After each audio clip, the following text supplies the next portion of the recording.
Michelle with Olive and 2U Studios. Welcome to our final week of our videos on our Super Summer Sweater Make Along with our beautifully basic tee. I'm very happy to have you here. Thank you so much for watching. I'm a little bit late with this video because I had a raging bout of COVID, but we're going to combine some of the final steps in the beautifully basic tee into this video to get you through some of the trickier parts right at the beginning, especially if you're a newer sweater knitter. So I'm going to show you really quickly. I am almost done with this ball of yarn.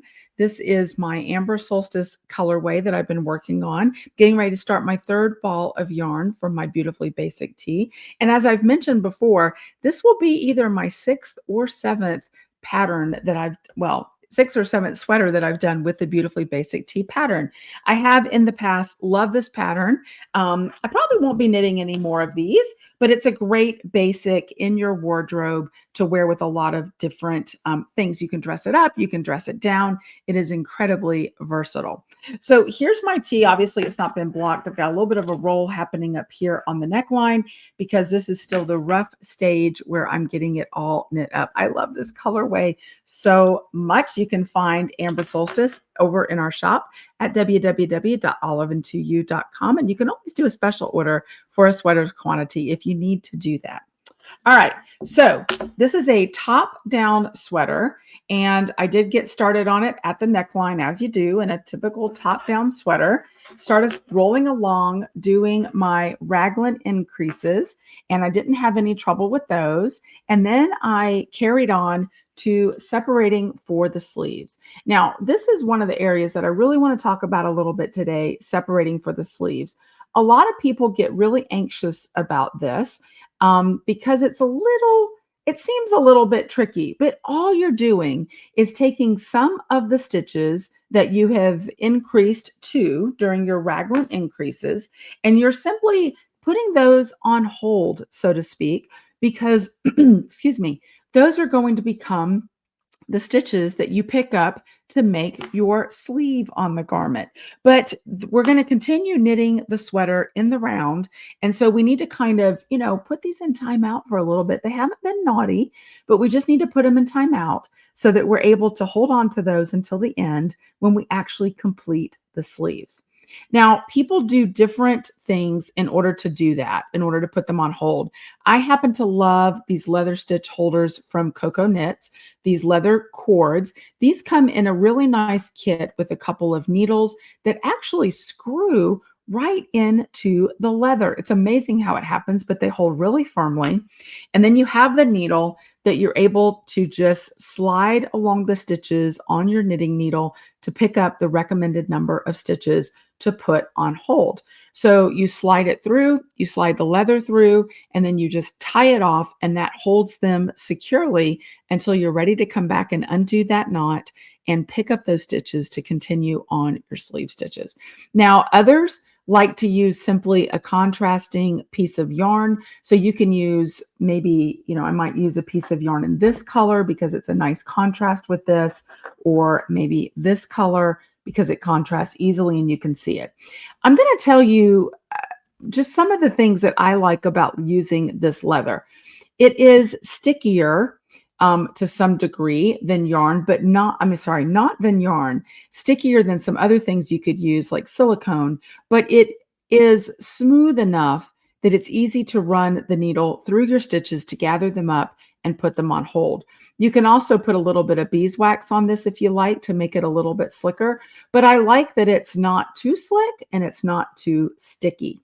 One of the things that I am not fond of about using a contrasting piece of yarn is that sometimes the fibers will microfelt to each other. So, if I'm using a piece of this yarn, it's great because it's a contrasting color. So I don't have to worry about it being difficult to get those stitches back on my needle when it's time. But those fibers over time are going to stick a little bit to these fibers. And I've had trouble in the past, maybe you haven't, but I have, where they kind of do what I call microfelt and makes it a little bit more difficult to tug along that yarn. And that's why I've elected to use the leather stitch holders from Coco Knits. They are just the right amount of sticky and just the right amount of slick to make it work perfectly for me. And I've used these over the knitting of several garments, and I love them so much. They also come with a longer piece of leather that you can also use to put your waist stitches on hold so that you can try the garment on as well, so that you have that option. So there are other ways that you can put your stitches on hold. There are hold kinds of pins that you can use and that sort of thing. But I find this to be the simplest method for me. It's tried, it's true, and I go back to it every single time.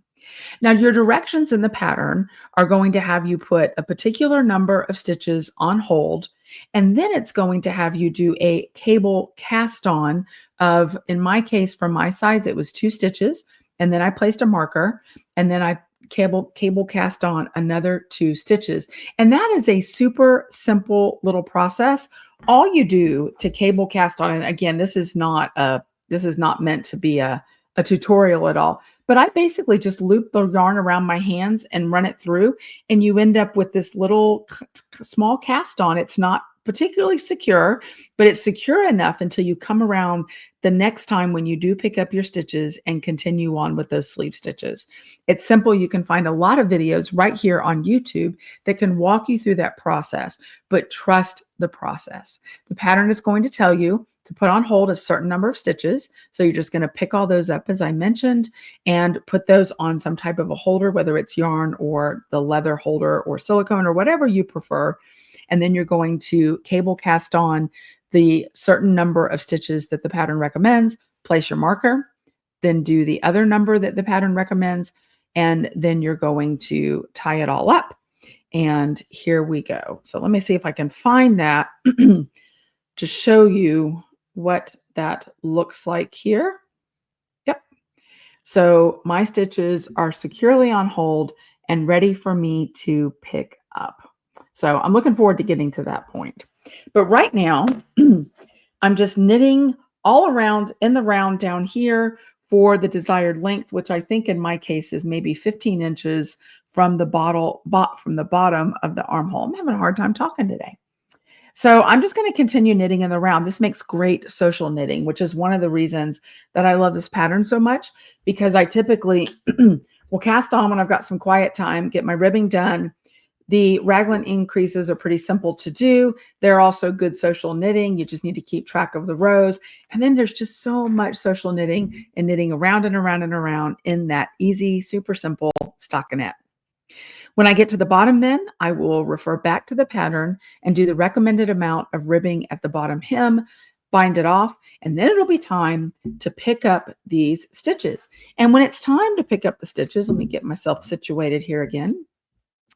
When it's time to pick up these stitches, I'll simply insert my needle into these, pick them up on a circular needle. That's how I prefer to do my sleeves, and carry on with the pattern.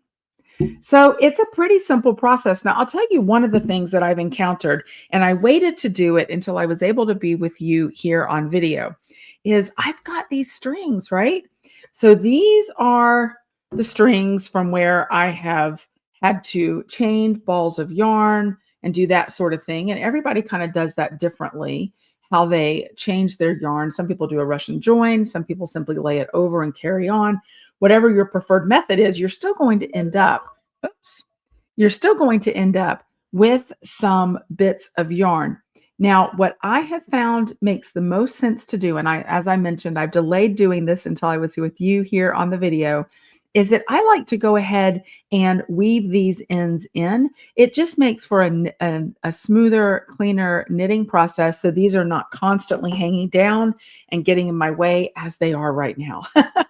So I have my ball of yarn here that I'm continuing on with, but I've got kind of this mess happening with these other strands that I'm going to go ahead and get those woven in so I don't have to worry about those anymore. And I love the fact that when I'm then absolutely done with the project, I don't have to go back and weave in all those ends. I just have to weave in the last bind off end. So I know some of us kind of dread weaving in ends. Other people find it like fun and therapeutic. I am not one of those people. I will finish a project and leave it lay for a week while I'm dreading, weaving in the ends. So I find that it's just easier to do as I go along. You can see I've got my little Highland Coup stitch stoppers there. I'm actually heading out this week for our Yarny Use trip to Scotland. I can't wait to see our Yarny Use over in Scotland this week. So I've got all of my Highland knitting jewelry on. Well, I've got the Highland, the coups, and then I have my UK Underground London stitch marker there that I'm using for my beginning of round.